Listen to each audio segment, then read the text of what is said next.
Our final segment, we're going to mix it up a little bit. We've invited to the stage the County Supervisor Chair of the Board, Laura Capps, and she's devoted her career to public service. She's a home girl, went all the way to Washington, came back. She was a speechwriter. She worked for President Clinton. She's a communication director for John Kerry's presidential campaign. She's an advisor to the U.S. Senate. She was part of Al Gore's climate change organization for 6 years. She served here as a board Santa Barbara Unified District Board of Trustees. We're honored to have her for a chat.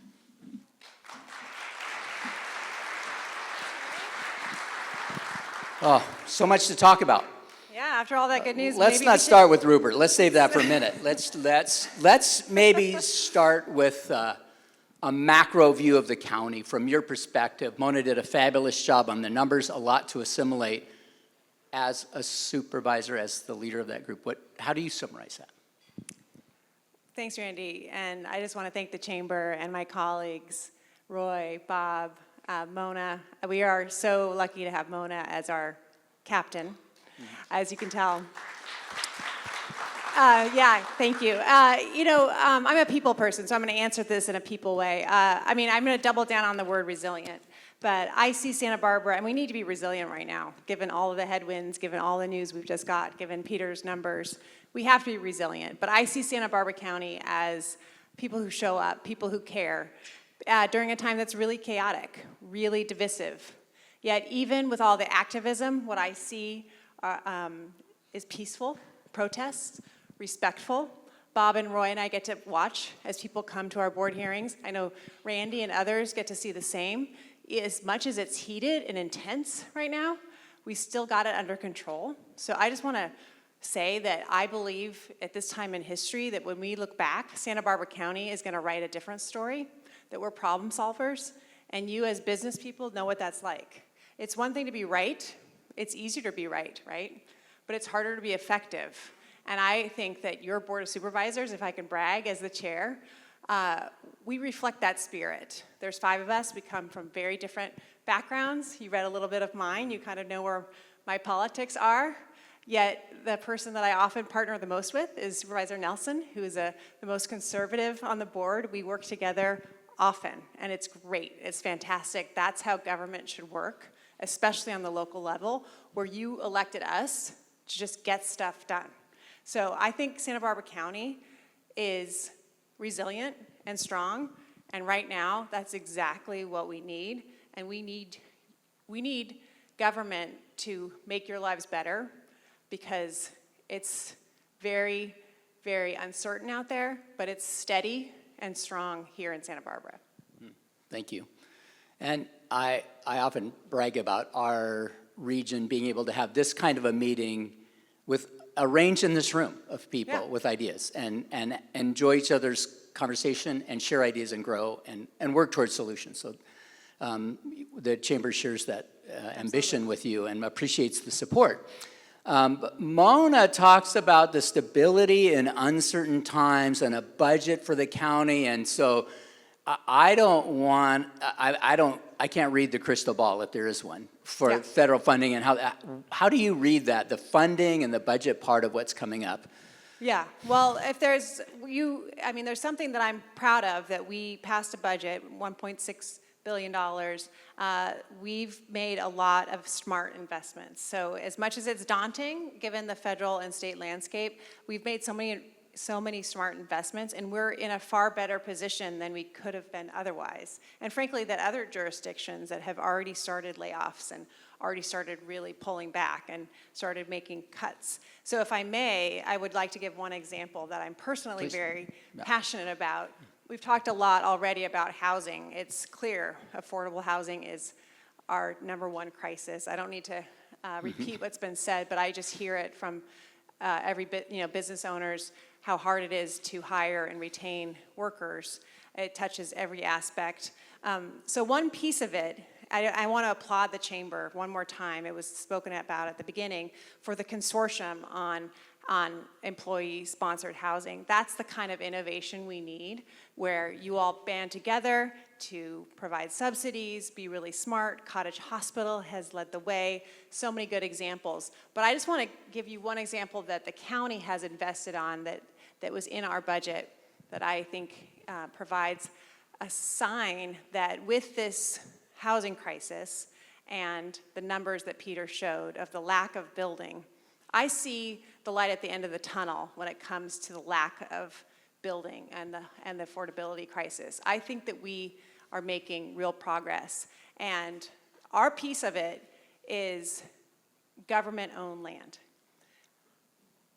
The government has a lot of underutilized land. That's been my piece, that's been my passion. The county, it turns out, has about 6,000 acres of underutilized land that I believe passionately should be turned into affordable housing. And so we're already doing it. We have 300 units that are in the pipeline. Santa Barbara Unified School District, where I worked before this, they're already working on a few hundred units. So we need to take underutilized government-owned land, because you take away the price of the land, you can do it affordably, you can make it pencil out. And that's my pledge, that government needs to have skin in the game on this whole crisis. I think that every city, every transit organization, every school district within our county that owns land, it needs to be looked at. Could this be used for housing? I drive by the DMV parking lot on Castillo. It's mostly empty. It's like 80% empty. These things drive me crazy. And that's the thing where if you have ideas of underutilized parking lots that you might be aware of, that's the kind of stuff we want to know, because I think we have to solve this. And it's literally, it's housing, it's local, it's one parcel at a time. Thank you, yeah. And you shared another example with me about an implementation of a tool. Can I pull that out of you? Because I just felt like that was a model we've advocated for, and the county has started it. Do you remember? Yeah, I mean, streamlining, we need government to work, right? And that's our piece of it too. We have to acknowledge that it's too hard to do things. It's too costly. Bob and I work on this a lot, and I acknowledge it. It's too expensive for you all to build. It's too expensive to get stuff done, as well as, and I agree with Peter, intentions are one thing, results are another. And I'm going to be the first to say, it doesn't matter what, I don't want to defend the process. I want to look at the results. And if it took you 9 months to get something simple done, and you have a better solution. So one bright spot that was in the video was that the county now has pre-approved plans for ADUs. Who's interested in building an ADU? ADUs are such a great way to help us get out of this housing crisis. And right now, the county has pre-approved ADU plans. So you go to the county, you can pick out a pre-approved, if it's something you like, you save about $25,000. It gets a little bit more fast-tracked because it's already been pre-approved. You don't have to hire as many people, et cetera. So that's right up on the website. And 300 people are taking advantage of that right now. Great. Is that double the number this year? Anyway. It's a lot. Yeah, it's a lot in terms of housing units. So, yeah, right. It's great. Well, I feel like I might get in trouble if, as the chair of the board, I didn't bring up economic thriving and economic development and how we can collaborate together. And I wonder what ideas you might share with us about developing initiatives for the thriving of the entire county that we can help with. I mean, I love, kids and schools are near and dear to my heart.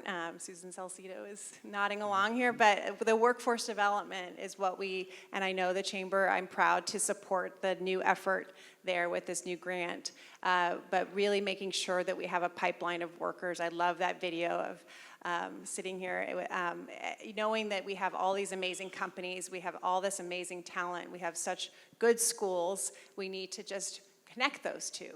And the more that we can partner, the more that the county can be more active in making sure those connections happen. Because a lot of it is just connections. I know that a lot of companies already are doing the internships, are doing the mentoring. All of that is just people to people, making sure that, and changing lives really. Making sure that kids who, want to stay in Santa Barbara, but don't have an idea that they could possibly get a job that would allow them to afford it. That's what we need to do, and it's really person by person. And I would say that's how I got to be involved in the chamber. Yeah.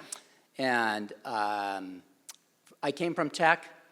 I've hired people for 38 years. We have a lot of geniuses in the region. Yeah. And I love it. And we have a tech academy, but the kids that can learn to keep the tech machines going Exactly. don't know that there's a great job. Right. And so that's what we're trying to do. So Right, and that's what I learned agree. at Google AI. They might not need all the PhDs, but they definitely need the tech folks. And they That's right. need the folks out of City College, they need the folks out of our Allen And Hancock. This wasn't supposed to be a commercial, but the Chamber's doing a program on this. You might watch our program of work because we're bringing together interns that have done exactly that. So, Yeah. and we agree, and we want to do it up and down the region. Any final things that we didn't cover that you want to make sure we cover today? Just how accessible I hope you feel that your government is. I think, we're all kind of on a first name basis here. I just love, it's a warm room, it's a warm environment, we know each other. And if you all have ideas, I think economic development also just relies on collaboration. And if we're not doing something as a board of supervisors that you think we can, I think you can tell from Roy's comments, he's pretty accessible too, wants to listen. We're here. We should, tell us what we're not doing, tell us what we should be doing, and we want to do it. And I felt like, as you started, we don't always agree, but I do feel like I've always been heard, Oh, good. right? I mean, Yeah, and that's something, we can't always say we're going to fix whatever, or we're going to get you the exact answer that you want, or agree with the permit exactly. But my pledge is always, we're going to get you the answer quickly. That's because I just understand with business, the uncertainty is the challenge, right? When you're just waiting and you're languishing, that's or not ignored. good. That's right. So, and I feel like the county has made big, the ADU rules, some other implementations of AI, like things you guys have done. Very exceptional. Thanks for Okay. that. You brought a group of young leaders. I did, Do we have them? Where did they go? right back there. Okay. Do you want to do a quick introduction? And do we I want to do. then? Well, I always try to think from my time on the school board, what's good for our county, what's good for our kids is always good for our county. So I've been really active with Girls Inc. I know many of you probably are as well. And so we asked Girls Inc., what should our leaders, you in this room, fix? And they're here, but they also did a video. So I think we're ready for the video.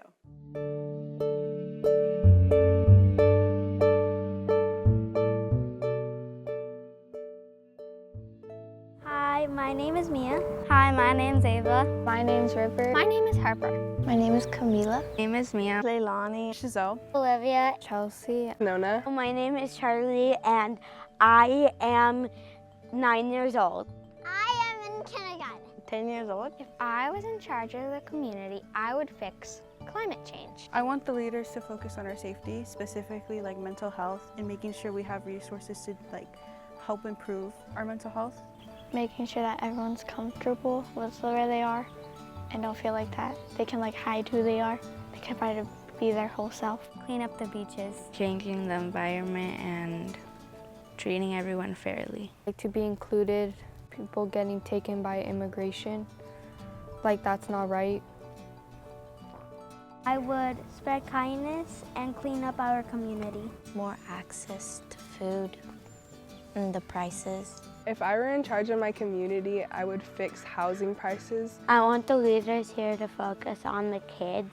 I want the leaders here to focus on building more housing, keeping children safe and babies safe. Inclusivity, so making sure everyone is being heard. I wish that everyone in the world would be so kind to everyone and every person.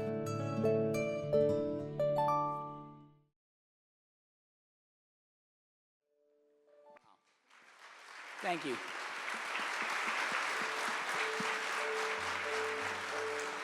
I think I see some leaders in over there. elected Let's have them office. stand up. Stand up, ladies. Ava, Liani, woohoo!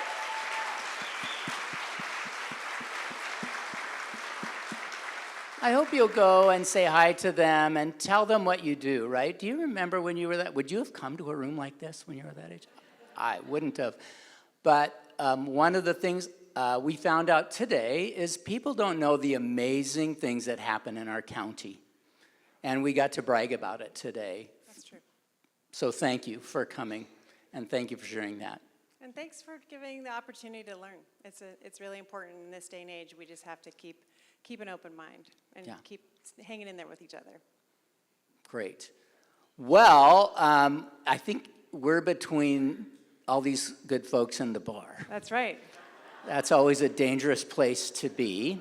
If I understand the protocol correctly, those table pieces are available. Is that right? Team? They're available. So I'm going to say you get to Rochambeau for those.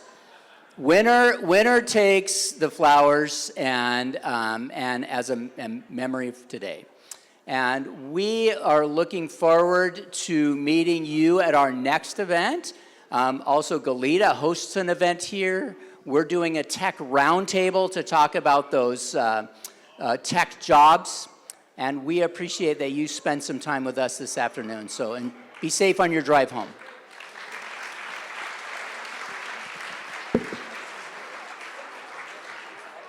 Mixing up the